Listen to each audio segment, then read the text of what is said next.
Okay, awesome, guys. We'll get going here. So again, good evening. Welcome to, webinar number 6. Very excited to have from Quantum Speed, Vanessa Hedinger. After meeting with her this afternoon, we decided that if you have a question during her presentation, please use the chat box. Vanessa will allow a question and answer period at the end of her presentation, and at that time I will ask you to use the raise your hand icon and you may speak your question.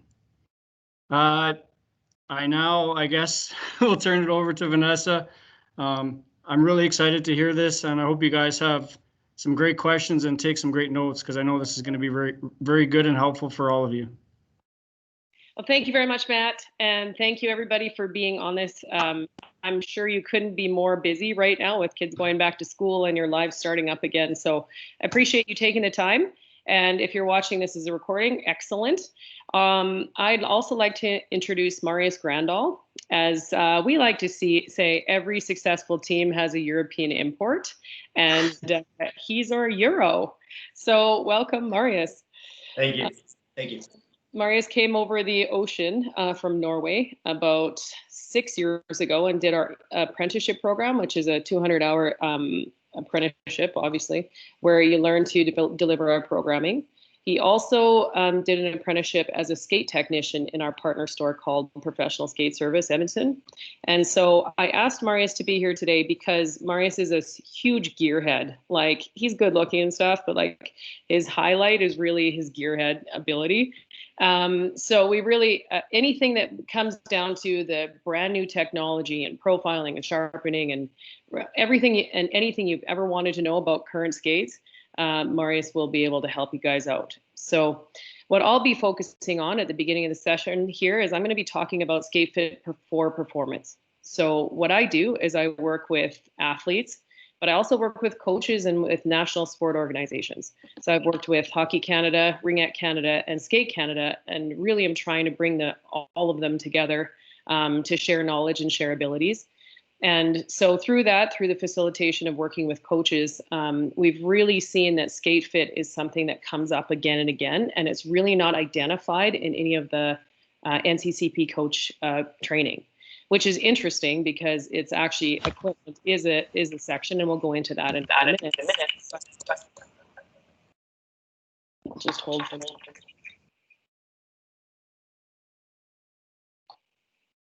Okay, good. So anyway, so it's one of those things that comes up in all of those courses. So when we're working with Hockey Canada or Skate Canada or Ringette Canada, there's always conversations about skate fit and how it's important and why it's important. And so I'm excited to actually cover this topic today. So really interested in your questions. Matt and I had a bit of a conversation back and forth about questions that you guys had in advance. So the way we'll start is we'll talk about actual skate fit for skating performance, and then we'll finish with some of the gearhead stuff. Then Marius will kind of come in at that point. So I'm going to use a PowerPoint presentation. So I'm just going to get rolling here. And like Matt said, please use the chat button. Oh my gosh, it worked. That's beautiful. Okay. So can everybody see this okay? Just give me a hand up or a thumbs up, Matt. Yeah, we're good. Okay, so welcome to Saskatchewan Hockey Association. Thanks for being here. So as I said, my name is Vanessa and this is Marius. And we have done a lot of skating around over the course of the last 20 years. And luckily we picked up a few tips and tricks along the way that we can share with you. So what is quantum speed? So people probably have heard about it. What it is it's really a system. It's a system to support athletes and coaches in their skating development for the sport that they really want to compete in. So whether that's hockey or ringette, we really want to support not only the athletes, but also the coaches in their success, particularly in skating development and all things around skating development. So we really focus on our formula, which is technique plus power equals speed. So we don't only focus on power. When it comes to power skating, we also talk about technique and speed. And with that, there's always an equipment or a skate fit component. So we were founded way back in 2002. We're almost 20 years old. You can cue now and say, you don't look that old, Vanessa. Thanks, guys. All right. We have lots of experience, international presence, blah, blah, blah, all the different age groups, all that stuff. I think one of the things that we're the most proud of, though, is we have an 85% return rate for players that come and skate with us. So where some of our skate tech or some of our skate knowledge comes from is actually from being part of a group of companies. So Quantum Speed is the hockey part. Skating Success is actually a figure skating business. And then Pro Skate is right in the middle as a retail company. So we get a chance to sit in on product knowledge seminars. We get a chance to really try a lot of the equipment. We are very, very lucky when it comes to how we have our skates fit, and the access that we have to, say, custom skates and custom fitting. So if you have any questions deeper than what we're able to answer for you guys today, we'll be going back to our department of Pro Skate, and we'll be coming back with some more information. So today's topic is Skate Fit for Performance. And as you can see, there's a lot of new technology. This is actually an exciting year. I think this is a great year for skates. There was a while there where it was pretty dry trying to find a really good skate. And now you can almost go to any of the manufacturers and have a pretty good product. So we'll talk about each one. But it is important to remember that every year their programs change, their products change. So it is important not to go into the store with an idea of what size you are and what skate model you want, because every year, or at least every 2 years, their lines change. So why this topic is relevant is actually, it has to do with the NCCP referent model, which is, you know, what is the performance you want to see? What are the elements of that performance? What is missing if they're not doing it perfectly? And then to look, excuse me, to look into influences as to why that's happening. Then, of course, to correct the performance and then go back to the original intended performance. So I'm sure you guys have all been at NCCP courses and continue to do so, and they keep getting better and better and better. Every experience I've had with the Coaching Association of Canada has been very positive, and I've really come out with some new information and a new perspective.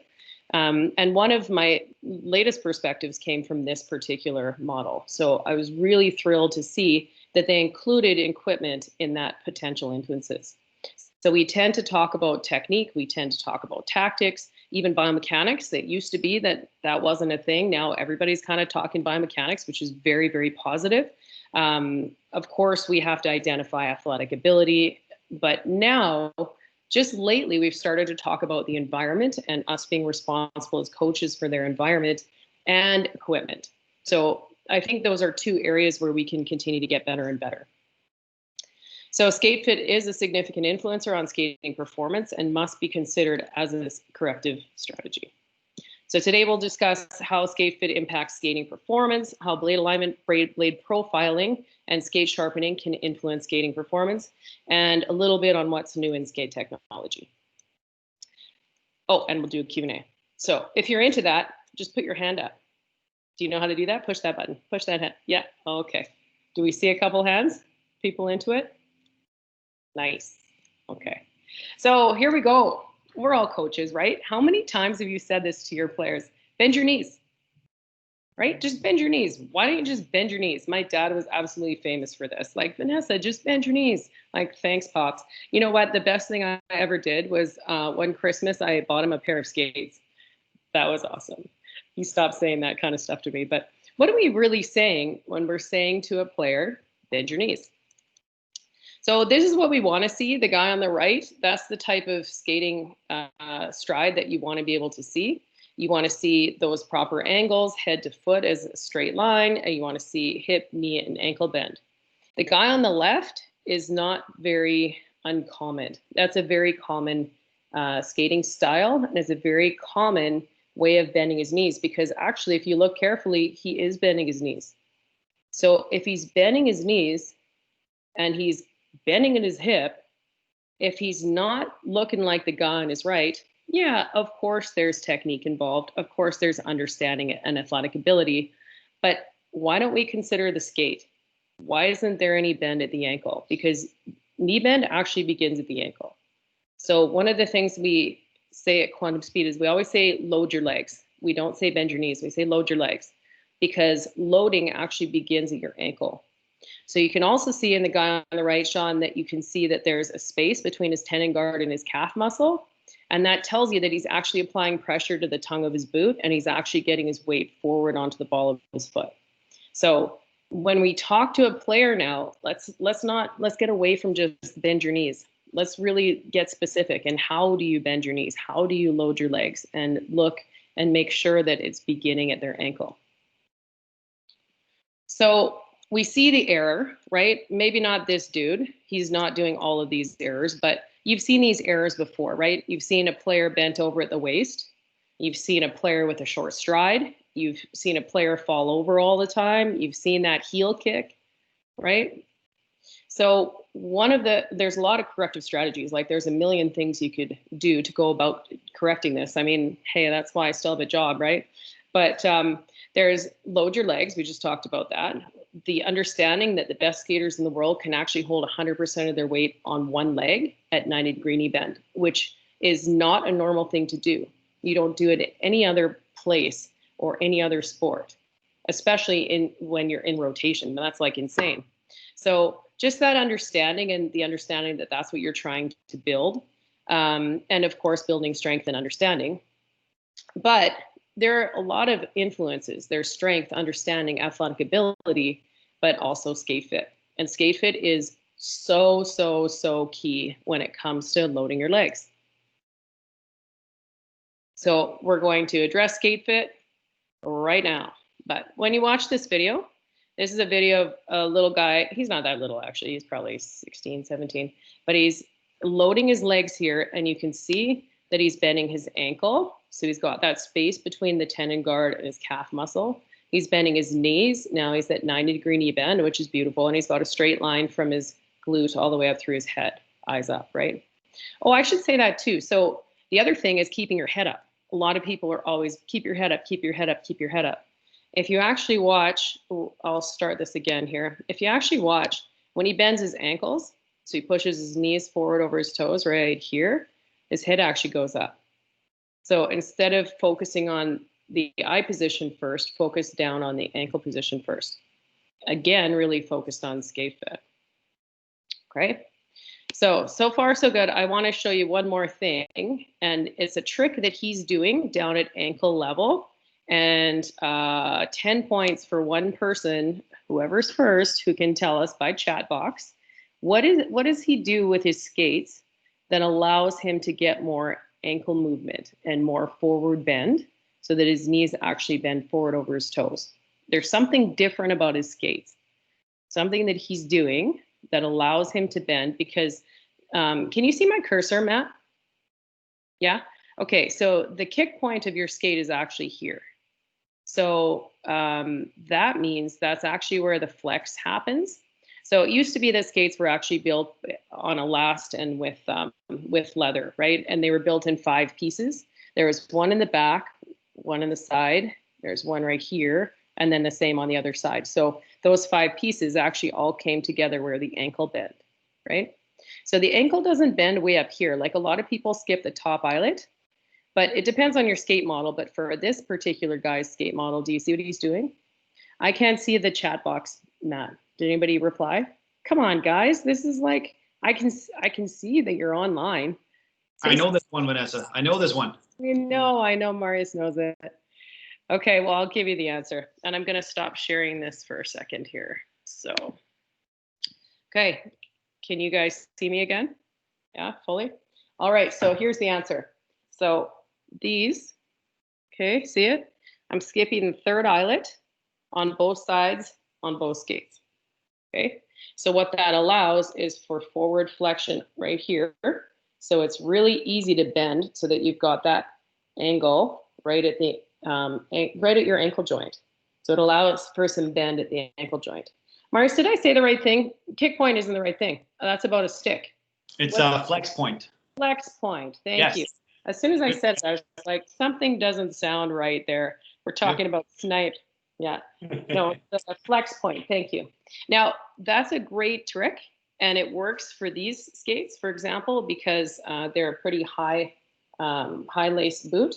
Whereas if you had a true boot, oh wait, I do have one. What? You have a true boot here. You can see it's not going to make a big impact on a true boot, because a true boot actually tilts forward and its strength is forward flex. So you wouldn't necessarily do it on this type of boot, but when you have a higher lacing pattern like this one, it would make sense. And when you see a little guy or a little girl that can't bend their knees and can't load their legs, when you look at that skate and you see, hey, maybe might as well try it. Try and see if you can skip that third eyelet on both sides on both skates. And for a lot of females, it's very beneficial because we're not usually heavy enough to actually bend our skates. Same as a young skater. Anybody up to about 16 years old usually isn't heavy enough for a skate.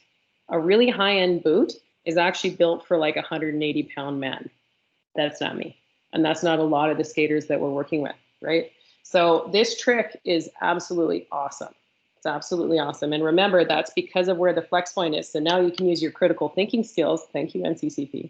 And you can see where the flex point is on the skate that you're looking at. Because once in a while, it is the fourth eyelet down. If it's really a higher lacing pattern, those skates are kind of going away. However, you might find that there's a really high, for example, Vapor used to be a quite high boot, and same as Supreme for a few years, it was quite high. So for that reason, once in a while, it's the fourth eyelet down. But the ankle would actually bend. And I think it's one thing that you can mention there too, if you skip the top eyelet. Yeah, kind of. Yeah, not like that, or was it kind of like that all? Since you got home?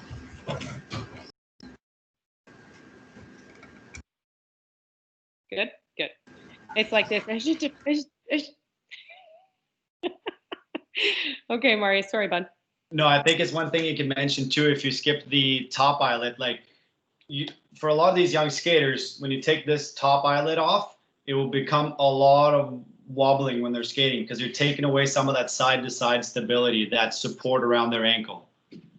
So they might be able to kind of get more movement from their foot, but that's just because there's no support around there. So their foot is all jiggly inside the skate. Is that a technical term, my friend?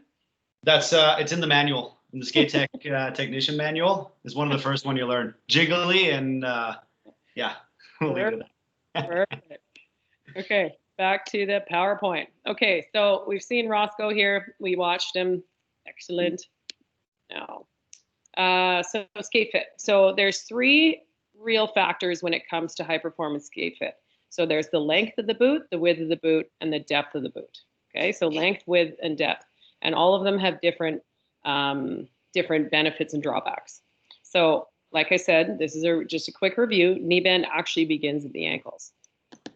So let's do this. So when we go through here, okay, first thing is your foot should actually cover the entire insole. So that's Marius's foot. Doesn't it look nice there? And he's finished growing, so he can actually cover the entire insole with his foot. That's actually a good fit. Now, a lot of the people that we're skating with are still growing. So we recommend about half a size for a season's worth of growing room, which a lot of parents don't like to hear that. However, if you talk them down from the top end boot, which is like, the $900 boot, down to maybe the $500 or $600 boot, then you can talk to them about the benefit of actually having a skate that fits. Because the worst thing you can do is put your skater into a really high-end stiff boot that's too big. You can lose an entire season of development just for that one factor. And parents, they just love their kids. They just want to do the best for their kids. So it's normal thinking to think more expensive is better. But we have to educate our parents and tell them, no, it's more important that their foot actually fits within the boot, because the boot's only job is to attach the blade to the foot. Okay, I'm going to say it again. The boot's only job is to attach the blade to the foot, especially at the lower levels, right? We're not really blocking some big shots at 10 years old. So you don't need that stiff boot. The reason a stiff boot was created was actually because of the synergy stick, which is a whole other thing. But basically, the shot just got so hard that you needed to protect your ankle. However, the stiffer the boot, the higher the injury. So if you'll notice, we rarely hear about ankle injuries or even a high ankle sprain anymore in the NHL. Now we hear about a lot of concussions.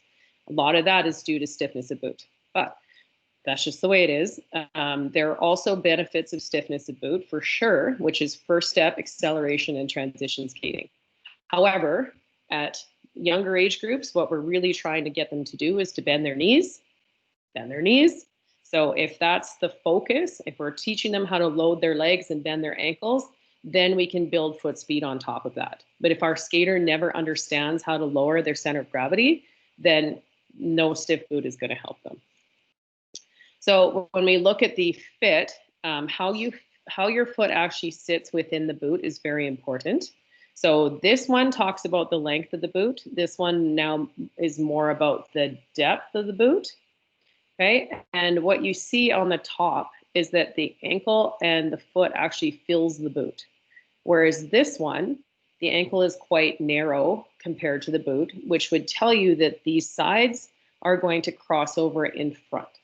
And what happens there is you start to get what's called a narrow lacing pattern, and it's very, very hard to bend your knees. Okay, and we'll show that in the next one.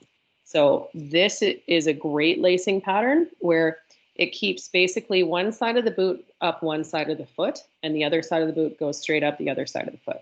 That allows for forward flexion, and your knee goes directly over top of your toe.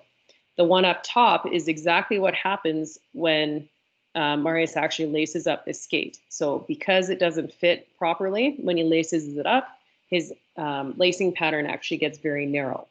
So you can imagine that two super stiff sides of a boot, okay, come around in front of the ankle, and it's almost impossible to bend. Almost impossible to bend that stuff. You have to be superhuman to be able to bend that material forward when you have such a narrow lacing pattern. So that is huge. And you might see that with, like, for example, hand-me-down skates. Sometimes a player's skate or a player's foot is very, very different from their brother or sister, and sometimes it just doesn't work. You see this as well with a lot of females and people with narrow feet. Narrow feet are difficult to size properly because they tend to wrap around the outside of the foot. So it's really, really important that you find the right length and the right width for the boot in order to allow for knee bending for skating performance. So I wanted to just talk a little bit more about signs of an improper skate fit. So these are some of the things that you're going to see. And now, you could think of, okay, is it technique? Is it biomechanics? Is it athletic ability? Well, now you can also say, is it equipment? Is it their skate fit? So something as simple as skates looking too big or a player looking heavy on their feet, that's enough information for you to even look at skate fit. Because a lot of kids, if they can't bend their knees, they end up really hammering the ice and skating with their feet and just thump, thump, thump, thump. That will really indicate maybe a skate that's too big lengthwise, or often a skate that's too wide. Okay. Another couple things is frequently having to tighten skates during games or practices. So again, going off and coming on, like that just tells you that there's something going on. The narrow lacing pattern was very well laid out on that last slide. It should be pretty straightforward. But by this time and this age in 2020, players shouldn't have to have blisters, bumps, or pain. Your feet don't have to hurt. Okay. We're used to it. Some of us grew up in an age where your feet had to hurt. It's not that anymore. Your feet don't have to hurt. However, if they're not fit properly, they're going to hurt more than any skate would have 20 years ago. Because 20 years ago, they were made of leather. I don't know if you remember graph skates, but I remember graph skates. And there was a lot of leeway when it came to a leather boot. You may have a bit of an alignment issue, or you may not have a heat fit, but the leather would still mold around your foot and it would have some leeway. Whereas now this material, it doesn't give, right? So it needs to be heat fit. Pretty much every single skate now on the market is meant to be heat fit. It needs to be heat fit, and it needs to fit properly, or your kids will end up with blisters and bumps. Okay. Another thing, just when you're watching performance, so you might do something simple like a gliding hockey stance, and that will give you a really good indication of whether there's a skate fit problem or not. Because if you just watch the skate just moving like that, we call it a speed wobble. You'll see a speed wobble, or you see a blade chatter when they're stopping, or if a player always falls when they're turning one direction or just refuses to turn one direction. Often, yes, that is technique or lack of consistency, or didn't have a coach making sure they went left and right. You know, those are all factors as well. However, especially if you see a kid and you saw them last year and they were a pretty good little skater, and then this year they look totally different, that's a really, again, a good indication that they might need their skates checked. Last but not least is look at weak ankles. So we tend to kind of just blame things on weak ankles. You really don't have weak ankles. You have misfitting skates. That's the number one thing. So you'll see kids with their skates coming in, or again, that speed wobble. That's not always a strength thing. Often you'll see like really thin kids will do that, but really thin kids actually have very thin ankles and they have a really hard time fitting skate. So just a few things to think about. So a couple of tips about youth skate fit. Okay, skate length, width, and stiffness are key to skating development. We've just talked about all three of those things. Less stiffness is generally ideal. So like I said, we like to, all the parents, we just want to support our kids, right? But less stiffness is going to allow that skater to actually understand loading their legs. Once they can lower their center of gravity, then everything else can be built on top of it. And maybe the next year they're ready for that stiff boot. But right now, especially at the youth ages, when you talk them down one level of skate, that's usually the right skate. Now, I have to say, that's a level down in a skate boutique or a place that knows what they're doing. If you're going to a big box store, you have to really, really, really know what you're doing. Or if you're ordering them online, you're looking for things like reviews. You're looking for how the skates are made and what type of foot they're made for. You're looking for you really don't want that top end stiffness. You want a well-made skate, so you don't want the entry-level skate either once you start to really get into competitive hockey. However, very few people actually need the top end skate. That's probably 10%, right? So, and by that time, they're usually playing junior or they're ordering custom skates anyway. So, like I said, just look at the top end boot, maybe go one level down. Half a size growing room is usually enough for a season, and sizing differs between skate models. That's super, super important to know. So a CCM will be sized differently than a True, that will be sized differently than a Bauer. And that's always going to be the way. There's also some difference in models year to year. So you may not always be a Bauer size 5. You may go up and down within half a size. Skates are generally 1 to 1.5 sizes smaller than a player shoe size, and that's a male player. It's a little bit different for females. And so that's a good indication as well, because you might just look at a skate and look for the size and just kind of figure out the math right away. And like I said, skates are now designed to be heat fit. So I'm going to show you something else here. Oops, sorry, wrong thing. Okay. I'm going to show you my new Cadillacs. They just came in. They still have the tag on them. Yeah, pretty excited. But the reason I want to show you this is because it's actually the factory insole. And not a lot of kids use the factory insole anymore. You guys have heard of Superfeet, I'm sure, and we'll talk about that a little bit about Superfeet. But the unfortunate part about most people using a Superfoot is that this is actually a foolproof way of double checking size. So if you pull out a factory insole and you actually put the player's foot on it, they should have about a woman's pinky finger of excess space. So that's what half a size looks like. So it's not a lot. When you see a player and all you have to do, even if it's a Superfoot, you take it out, sometimes you'll see there's like a whole bunch of fuzzies up here, or you can also see their foot, the marking in their foot. Let me see if let me see if I can get this one out. I have my whole collection here today. So this is super glamorous. You ready? These are my toe marks. Yeah, I know. So do you see how my toe marks go all the way to the end of that footbed? Okay, that means that it's a good fit. They're also not super, super deep. So that means that I'm not holding on.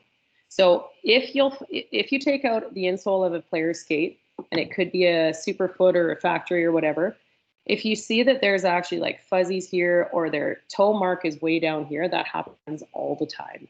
Parents just don't know, right? They just don't know. So if you can imagine, what we're trying to teach them on the ice is we're trying to teach these kids to get on the ball of their foot. So get to right here, okay? That's where speed, stopping, power, it all comes from your blade right here. So if your boot is too long, then your stability point is going to be like right here. So your balance point is now in the middle back of the blade. It's also very uncomfortable because your weight's right here on the arch of the foot. So your player is going to say their skates are too small.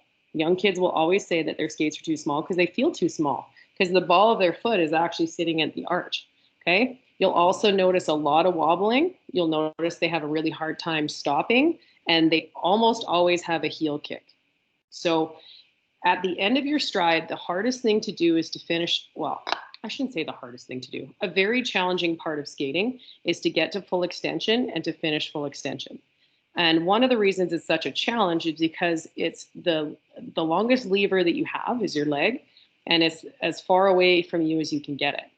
Now, add on to that a skate that's too big and too heavy and too stiff, and you'll almost always see a heel kick at the end. Okay, so just back to this for a second. You take out that insole, you have a look. Okay, that's a really great way of double checking the size of a skate. The other thing that you can do is you can look right at the inside, and usually there's a sizing right there. And now with your quick calculation, you say, okay, these are a size 4. That little guy's foot is actually a size 6 in a shoe. You just say, hey, what size of shoe do you wear, little guy, or to his mom? And he says a size 6. Okay, good. You know that skate is probably a pretty good skate for him. And you take out that insole and you have a look at it, you know, hey, that's pretty good. Here's the one problem with the insole thing is that often players will be, and I say often because it is often players will be sold a skate and it's not the right skate for them. It doesn't fit properly, but then they'll also get sold a superfoot, and the superfoot is actually cut properly. So it creates a bit of a mystery because you're like, that skate looks like it's way too big and it's a size 6 and you're actually, you know, and your shoe size is size 6. Well, that doesn't make any sense. But the superfoot is cut after you buy it. So often the superfoot is cut properly, but the skate is actually not fit properly. So things that you watch for there is the foot sliding around. You have to trust yourself on the chattering and stuff. And if you can, get your hands on an actual ruler, like a measuring stick, a Bauer measuring stick or a CCM measuring stick. It's really helpful to have one in your bag just to double check. So you're like, am I crazy? So that's really good. I mean, you wouldn't believe the stuff we see. Like last weekend, I was teaching a Can Power Skate course, and that's through Skate Canada. And one of the ladies came in today and she's having a hard time. And I'm looking at her alignment. I'm like, that's just strange. But we kind of look at it. It doesn't look like it should be out of alignment. And then we look inside and she had her super feet in the wrong skates. Well, that'll do it. Like, and she's like a grown up. So what are kids doing, right? So just those are hopefully some helpful hints as to what you're looking for and how to size a skate properly. Anything I missed, Marius? We talked about length, width. We didn't talk a ton about depth. Depth is like how far down this goes. So that was one of the things. That's why I ordered a custom boot, because there's more depth in this boot than this boot. So that's like one of those things. What else would you say about depth? No, that's a good point, Vanessa. And that's one of the big challenges when it comes to depth is that you might have a skate that fits really well around the 4 foot all the way through. But then as it gets to the heel, it's either too tight or too loose. There's too much room like on top of your foot and in front of your ankle. And that's where a lot of the issues come from, that area. That's where you see that overlacing and everything, and especially like Vanessa mentioned with younger skaters or narrow, skinny ankles. That is a problem area. So knowing what the depth does for you, it's a big one for sure. Okay, so we'll go back to. We'll go back to the presentation here. Please hold. Okay, I guess we're doing this. Okay.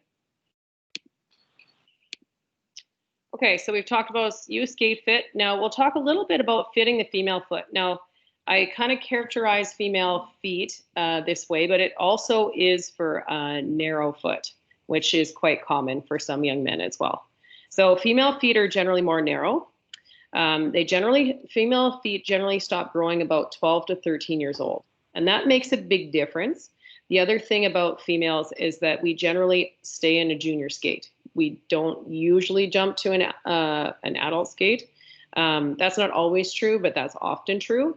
So that makes it more attractive to parents to really spend the time and spend the money to get the right skate for them, because often they use the same skate for 2 to 3 seasons. Females generally don't trash their skates. Usually we're not heavy enough to really do that.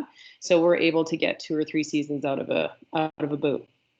So skates are usually designed for a wider forefoot. So fitting a narrow foot, especially a narrow heel and forefoot, is quite challenging. So requesting a narrow boot is often necessary. Less stiffness is generally ideal, and skates fit roughly 2 to 2.5 sizes smaller than female shoes. So for example, I wear a 7.5 shoe and I use a size 4 skate. So it's not always exact. So you just have to keep that in mind when you're doing rough math and you're looking at a young lady and she's got a size 8 skate and a size 8 foot. No, that's not good. Size 8 means she's in an adult boot. It's way too stiff. It's like 4 sizes too big for her. So the other thing we always say as coaches is we always say stop on the puck. So we've talked about knee bend your knees. Now we're talking about stop on the puck. So how many times, if you had to think about it, how many times have you said that to your players? Stop on the puck. Why don't you stop on the puck? Don't turn away from the puck, right? So we often attribute it to laziness, but what if it has to do with skate fit? So the error is often turning instead of stopping, dragging the back foot, only stopping on one side, often the strong side, and chattering skates. So some of the strategies to fix is training biomechanics, training technique. Okay, so when I talk about the sweet spot of the blade, that's when I said like underneath the ball of the foot. We call that the sweet spot of the blade. So that's where you stop on. That's often where you start and where you turn as well. That's where a lot of speed comes from.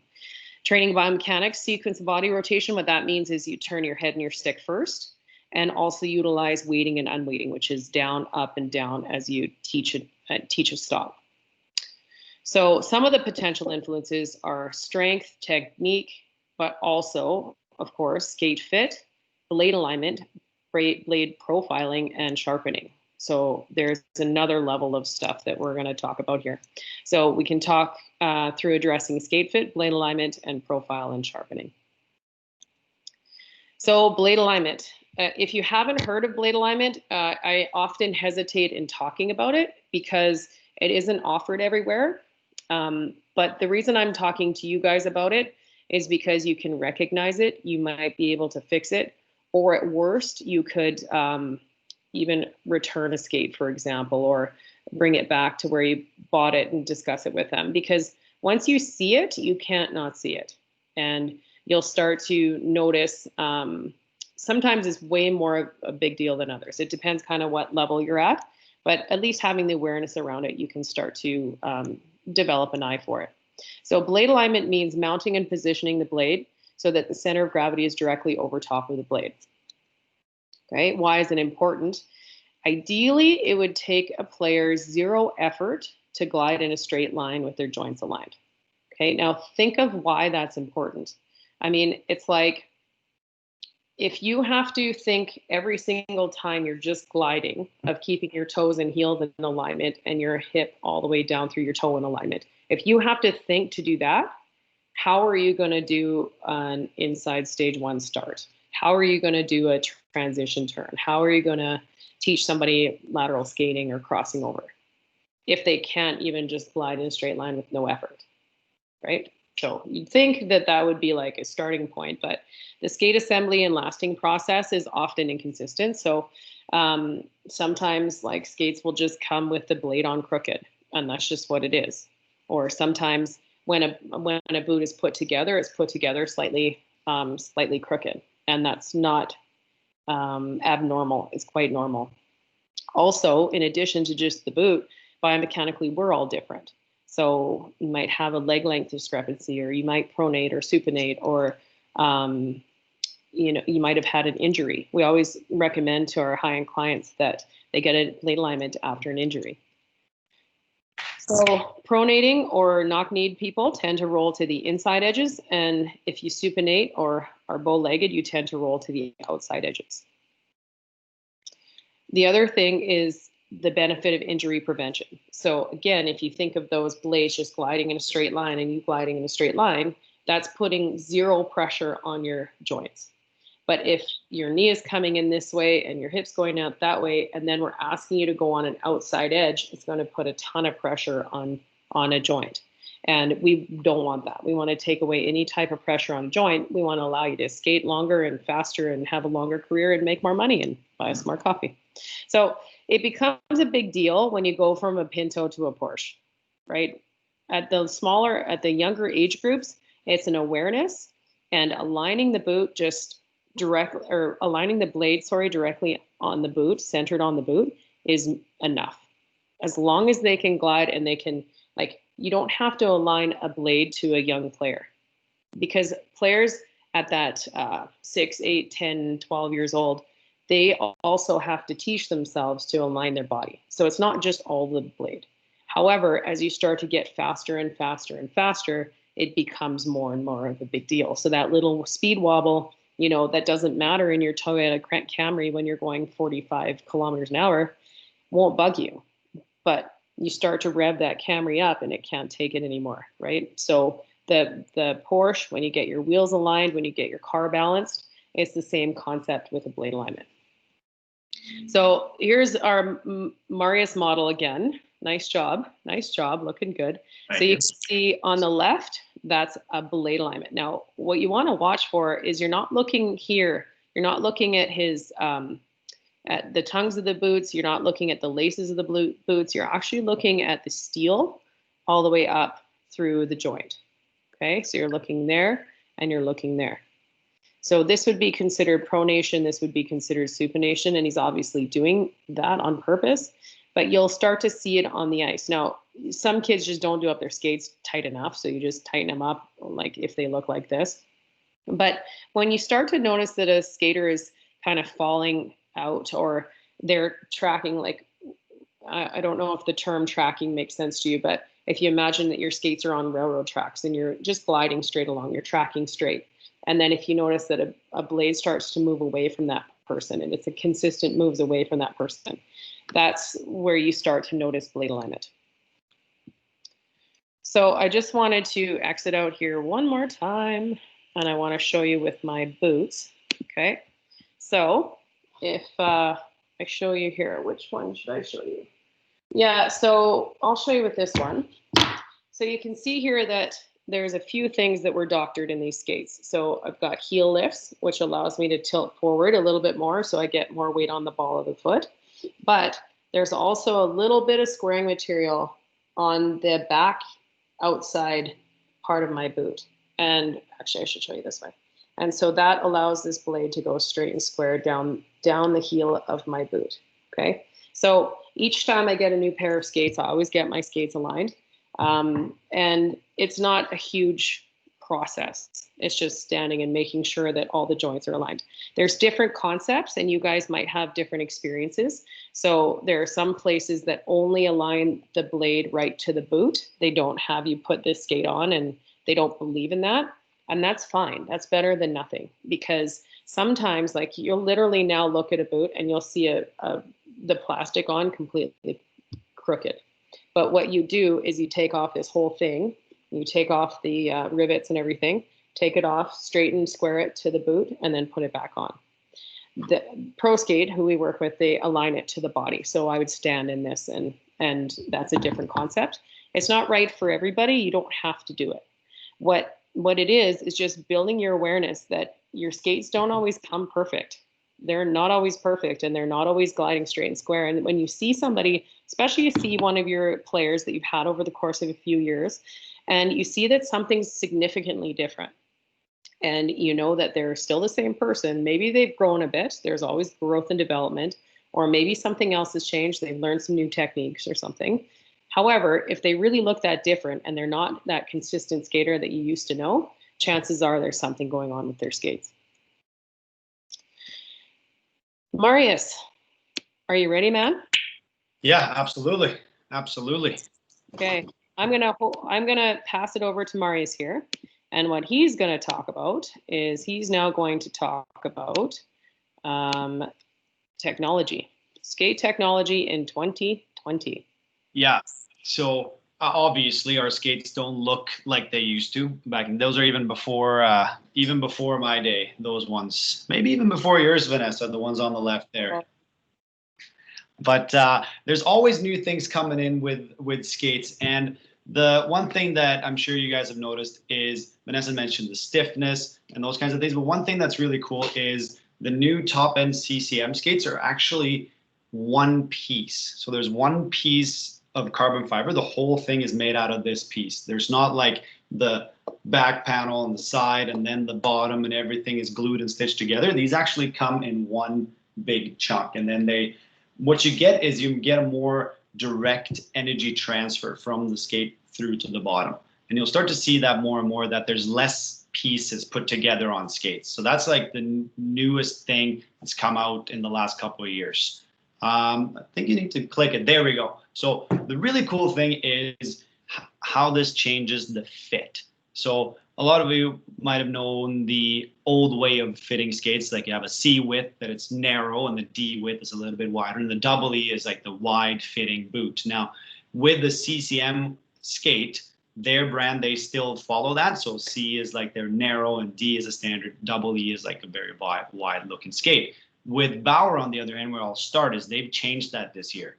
So they used to have three families of fit. They used to have the Supreme, the Vapor, and the Nexus, where the Vapor was like the narrow, low volume fitting skate. And then the Supreme was more of it's called an anatomical fit. So it was like nice and tight in the heel, a little bit wider in the forefoot, a bit more volume around the ankle.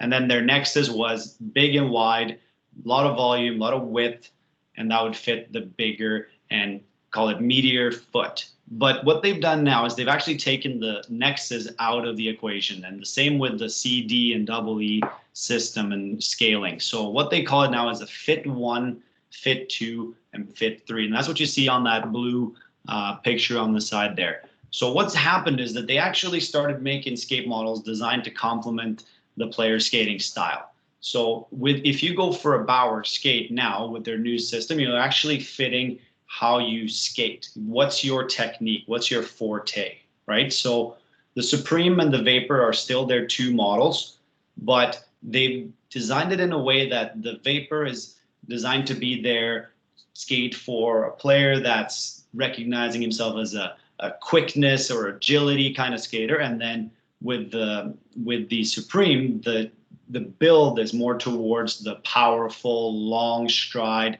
kind of skater. Now, not saying that's an end-all, be-all description, but that's the kind of properties they want to put into their skates. So that's the way they design the skates. So with that, you can have a Supreme skate with the Fit 1, which will fit the same around your foot in a Vapor Fit 1.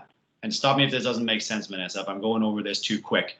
Or if we have questions, please jump in, because it gets a little bit confusing here. So a Fit 1 can now be the same in a Supreme and a Vapor.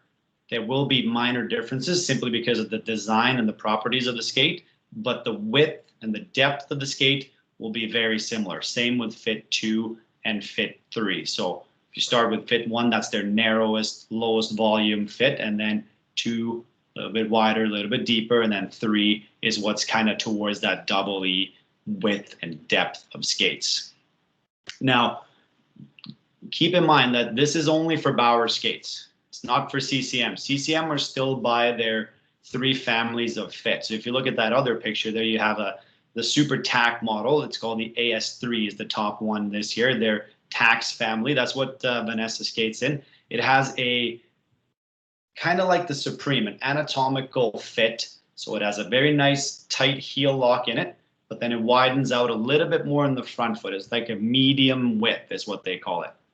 And then you have the Jet Speed, which is a very nice and tight fitting boot, which is what ice skating, because I have a narrow foot and a slim ankle. So it's tight around the forefoot, a little bit less volume and depth in the heel. And then their last model is a rib core model, which is, they call it a flexible fit, because it's not built the same way as the Tax and the Jet Speed. So remember I mentioned the one-piece construction. That's only for the top end, 2 top-end models of Tax and Jet Speed. The rib core is still built on more of a last frame, and it has a little bit less stiffness to it, so it will mold even easier and accommodate for a couple of different foot shapes in that sense.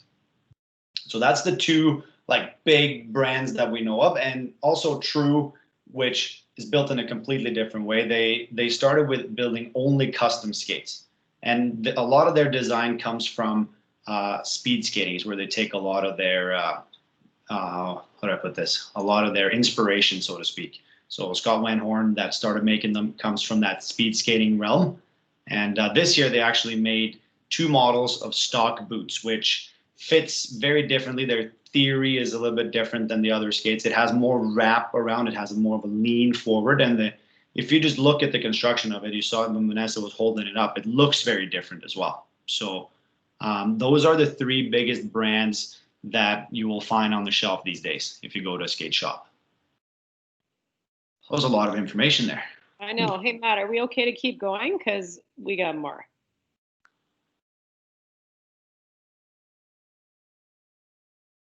Yeah, I guess we'll just keep going. I think I saw a head nod. So we'll, Okay. I think I see a head nod there. So we'll talk about skate sharpening a little bit, because this is something that we get a lot of questions about. So skate sharpening, biggest objective is you want to have even edges, right? You want to have even edges that has a nice crisp finish to them. That's the biggest objective with skate sharpening. Now, we get a lot of questions of, oh, how sharp should your skates be? I like mine really sharp. I like mine to be really sharp. Okay, sure, they can be sharp, but that's not what we're talking about specifically when you're talking about sharpening. What you're looking at is a depth of hollow. So how deep do you make that hollow in the steel? So what you're trying to find is you're trying to find a balance between bite on the ice and glide on the ice. So if you do a really deep hollow on a skate, then you'll get a lot of bite. It will dig into the ice and it will feel like it's just stuck in there. And then if you go for a very shallow, you might feel like you're sliding a bit, because then you're getting that glide on the ice, less friction, so to speak. So we have a picture that shows this, Vanessa, don't we, on the next one? Perfect. I just want to show this so you know what I'm talking about. So this is the hollow. So this is like looking directly on a blade from the front or the back, and you'll see the depth through it. So if you think of how deep you want this to be, it depends on a couple of factors. A little bit of body weight, that's one thing, how heavy you are. Typically, the heavier you are, the less of a hollow you can have, the shallower the hollow. So for a young kid, for example, around the 5/8 to half-inch mark would be a good place to start. That's kind of like right in the middle. And then I know, Vanessa, you skate on a 5/8 and a 3/4 in the summer. And myself, I skate on 3/4 in the winter time, and then an inch in the summer at least. And the reason why I say summer and winter is because the ice conditions difference. So when it's really cold, the rinks get colder, the ice gets harder. Personally, I tend to find that a little bit of a deeper grind will give me more control on the ice. But the big thing to think about here is that no matter what depth you want to go for, the big thing is having even clean edges. So you can sharpen them as deep as you want or as shallow as you want, but if your edges aren't even and clean, it's not going to make a difference. You will slip and slide all over the place. So a couple of things you can do is know what kind of hollow you prefer. So when you get your skate sharpened, you come to the store and you go, I need these sharpened, and the guy asks you what, if he doesn't ask you what kind of sharpen, then definitely tell them what you prefer. Or if they have any recommendations, if you haven't been there before, it's the first time you're sharpening skates, I would do some digging and ask around, because, and then don't be afraid to experiment a little bit. It's not a bad thing, because then if you have an experience of a bad sharpen, so to speak, a bad sharpen, it might be that it's just a different hollow that you're used to, right? It might not be that the sharpen is bad per se, but it might be just a different hollow. So know what kind of hollow you use. And maybe the biggest thing of them all is take care of your skates. Wipe them off, get the snow off the blade, use a skate guard when you're walking in the rinks, soft guards in your bag. Like, make sure they don't rust and that they stay clean. Because if you step on something on the way to the ice, it can be as good as you want, but then that edge is gone. And we all have experienced that once or twice. The next thing we get a lot of questions about is profiling. Well, should I get my skates profiled? I need to get these profiled. Absolutely you can. And the big thing with profiling is there are a couple of ways you can look at it. You can look at it as this is a fix for a problem. Like, I'm going to fix this skater. I'm going to make this skater faster. So he needs to get this kind of profile done. Or you can look at it in a way like, okay, we're going to do a profile here that will complement this skater's technique. This is what's going to fit for this skater. Now, in general, a longer profile on the blade is more, I don't know if you can see my skate down in the corner, but if you see this, a longer profile is more contact with the ice, a bigger contact point with the ice. Shorter profile, less contact with the ice. And you can move this contact point back and forth on the steel depending on your preference and your balance point. Now, longer profile, more glide, less agility. Shorter profile, more agility, less glide. So again, depending on what kind of skater you are, it could be that, you know, you want a shorter player to become really fast. And that's like, okay, I'm going to throw a super long profile on there. But all of a sudden that shorter player is not as agile and quick as they used to be, because now they can't turn. Same thing with if you have a really fast skater and it's like, man, he's too slow in the corners. I need to shorten up this profile. And you throw a super short profile on there, and then all of a sudden he lost that top level speed. So it's finding that balance in between. And with that is there's a million different types of profiles. So there's a single profile where you sharpen a profile on the blade that's one curve throughout. And then there's a dual profile where you can put one type of profile on one set of the blade and then another here, so you can kind of combine the two. Now, the big one that we hear a lot of these days is a quad profile, and that is when you actually take 4 different profiles, 4 different spots on the blade, so 1 in front, 2, 3, and 4 back here, and you combine 4 different profiles, so you can have a longer spot here, shorter in the middle, slightly longer and shorter, or whichever one you prefer. Like, you can make these little changes all through the blade, but it doesn't matter what kind of profile you throw on there, as long as you don't know what the result that you want. What result are you looking for when you profile your skate? So that's the big thing with sharpening and profiling is knowledge. What result do you want to come out of it? It's not an end all be all, but it's a good tool that you can use once you have a proper fitting boot and the skate that fits for you. That's the biggest thing. All right. Well, that's a lot of info, Marius. I told you. Rolling. You did say that I'm a bit of a gearhead. It's an understatement, I would say. I get rolling and then it's tough to stop. No, well said. I always learn something from you. Thank you. So just in summary, skate fit is a significant influencer on skating performance and must be considered in error detection and correction. Skate fit includes length, width, and depth. Skate profiling, sharpening, and blade alignment are also key factors in skating performance. Knee bend begins at the ankles, and skate technology is constantly changing. Whew, I feel like that was a whirlwind. Whew, what an hour. What an hour. What an hour.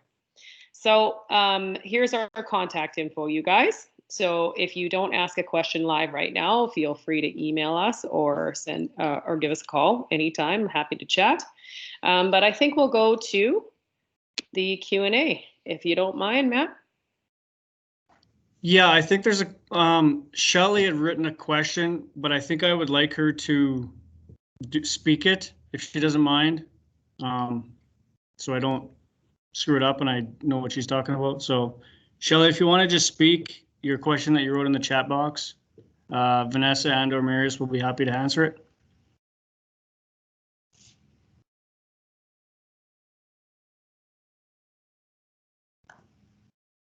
If she's still here.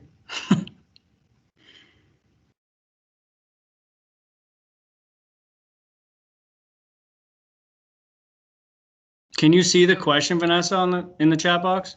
Yeah, yeah. So it says, for young children with relatively cheap skates, I've often found the skater that is riding an outside edge with 1 foot only when I look at the blade alignment, the blade is off. Yes, unfortunately, the kind of bargain skates are often misaligned. The good news about kind of a bargain skate is you can often heat fit it and kind of mold it. And that can help fix the problem, but it's pretty hard to say to a parent, hey, I know you spent $80 on this pair of skates and then go spend $80 to get a blade alignment. That's a toughie. That's a toughie. So, I mean, it depends. You know your parents more than anybody. So how that conversation would go. But yeah, it's pretty hard to watch a talented young player just not have the right gear. So as you can tell, I collect skates a lot, so I end up giving a lot of them away as well. So if you ever, your kids grow out of some skates or you have kind of a bunch in your garage, those are the kind of kids that I just try and give them some better tools. Anything you would add to that, Marius?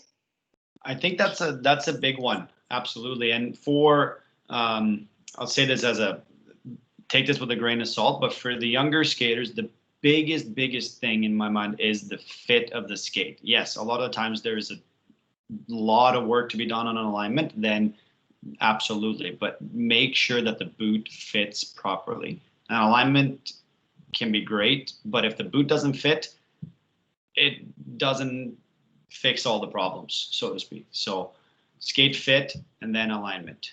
They're a pairing. They're not one or the other. Well, and I missed the last part of Shelley. She said, unfortunately, muscle memory can quickly acquire an incorrect use of muscles, and it can take a long time to change the muscle memory. And yes, absolutely, Shelley. We just want to fix everybody all the time and give them these perfect tools. Yeah. Yeah, well said. How about you? Oh, Blaine has a question. Yay. Hi, Blaine. Hey, how's it going? Super. Just a question to do. You made the point about the female skater. There are lots of knock-kneed females. I seem to see that quite a bit. Is there a strategy to try and correct that? And then even because it seems to be a challenge for them to obviously to get onto that outside edge. Yeah. And a lot of that has to do with the too much room at their ankle. So the boot not actually wrapping in around the ankle.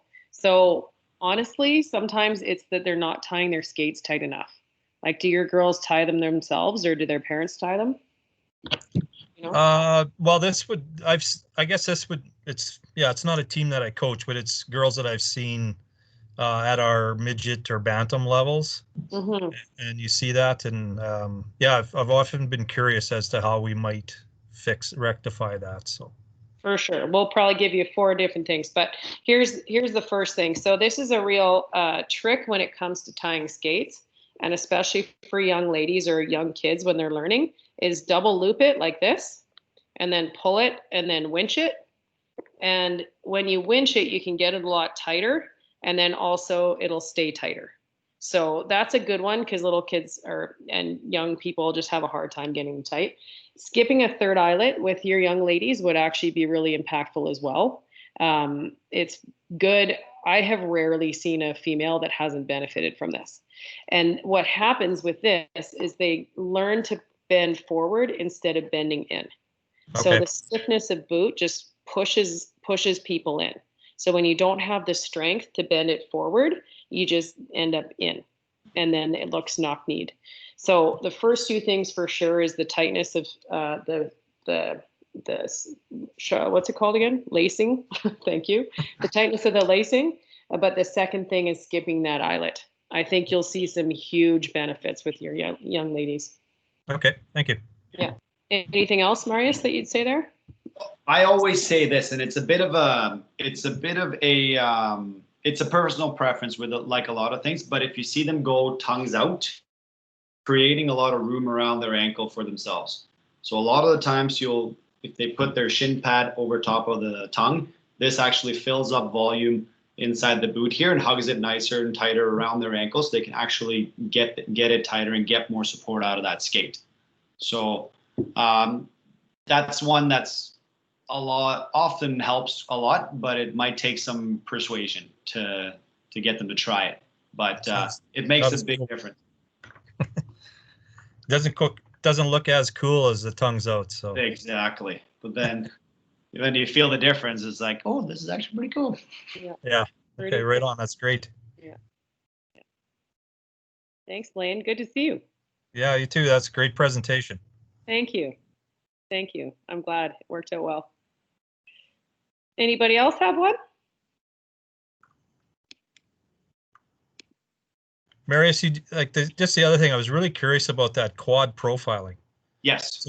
So when you talked about that, like it was, there could be a long stretch, and then it would sort of bevel around just a short piece, and then it would go like it. Yeah. It so doesn't quite make sense without looking at it, but it's an interesting concept. It's very interesting, and it's all about weight distribution around the blade and how to like different points of your stride and in different skills. Like how much blade do you want to hit the ice in different movements and with different weights on the blade. So they have so many templates for it. It's incredible, and it can be like short in the front, longer. It can be longer in the front, shorter in the back. Like they can mess around with that quite a bit. So it's a very interesting technology, and I wish I could give you like, yeah, I skated on this and it felt like this, but I haven't been able to skate on it myself. I have a single radius profile on mine. So what I have done with it that I can speak to is that I've shifted, I played around with where to put it. So I've moved it a little bit front on my blade, and then I moved it back a little bit, and now it's pretty centered as to where it should be originally. So I've played around with it quite a bit just to see what works for me. Good. Yeah, no, that's small town Saskatchewan. You start out with a flat blade and you end up with the knurl one. Yeah, it makes it a bit challenging. On the quad profile, if you just search for quad profile and quick Google image search, you'll find some really good illustrations on how they split those zones of the blade, as they call it. So okay, right on. Thanks. Yeah. So you are able to get those done in various ways and test them out without it actually wrecking the blade? Obviously, you can't do 30 in a row. That's going to be an issue. No, but I mean, in general, like if you were to do it, I don't know, monthly, like, I don't know what you would, just to try it and see what it was like. Yeah. And then you don't like it, try something else. You can always reset your blade. The only thing is, obviously, it takes steel off the blade. Yeah. And the bigger, like the more drastic the change from like if I'm going from a 7 foot, which is very short, to like a 12 foot, it's very long, it's going to take a lot of the blade off my steel. So it does chew into the steel quite a bit. Yeah. So that's the only thing, like, except for that, yes, you can reset and try different things as much as you want. Absolutely. And all the blades come with a profile from the factory too, different profiles for different brands. It's good. Courtney, do you got something?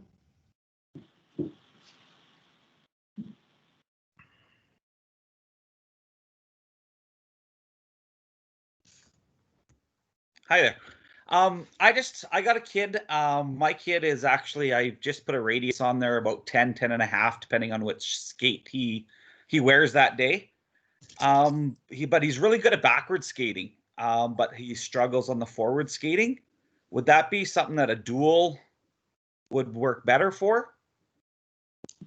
Like to put a dual profile on there to help him transition from forward to backwards, or? That's a good question. It's a really good question. Potentially. The other thing is when you're skating forwards and backwards, the weight skating backwards, and Vanessa can talk to this as well, is a little bit further back on your blade than it is going forward because of how you shift your upper body weight. So it could be about where the profile is placed on the blade as well. Like I mentioned, you can place it further forward or back on your blade. Correct. Yeah, we've done 3 different spots on the blade, and it doesn't seem to make a difference for him. So I'm just wondering if maybe if we tried a dual or something. Yeah, it absolutely could. It could be something that makes a difference. Depends on what the challenge is though. Like what is he struggling with in his forward skating? Well, he's a heavy kid, so he's chubby like his dad. So it's just like backwards, he seems he's really good at it. It's just when he goes to go forward, he struggles to dig into the ice and actually get that perfect long stride in there. Mm-hmm. He just kind of seems more of a choppy, and it could be his skating ability too, but more his foot slides out more on the frontward than he does on the backwards. So he slides more to the side when he's striding? Yeah.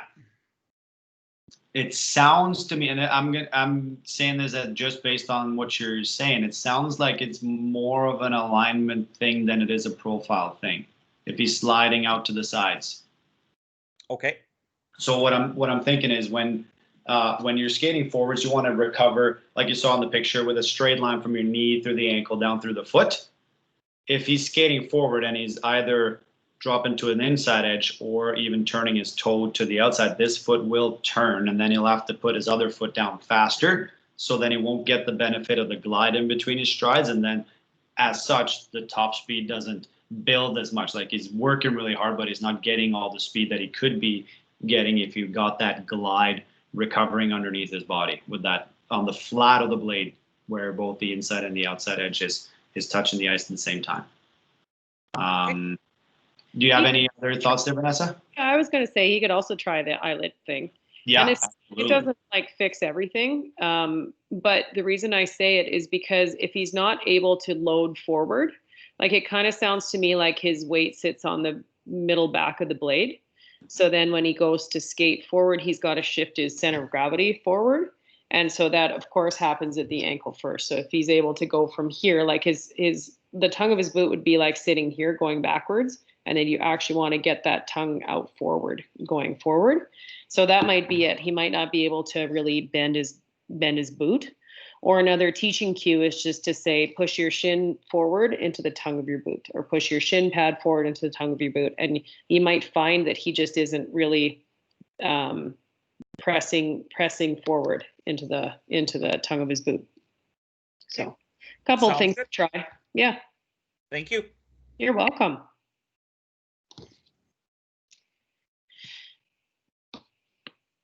Is that a wrap, Matt? I would think so. Yeah, that was incredible. Thank you. Thank you guys for the opportunity. And I always love working with Saskatchewan hockey. We love your everything, like your at the bottom of your emails when you talk about what you guys stand for. That is so in alignment with what we stand for. And we want all the kids playing and skating and getting the best coaching they possibly can. So just to see a lot of the same names that I saw with Saskatchewan hockey from 10 years ago is really a testament to what you guys are doing. So thank you very much. Thank you. I really appreciate you guys doing this for us. It was incredible. Thank you. Take care, everybody. Thank you. Bye. Thanks for sharing your Tuesday with us.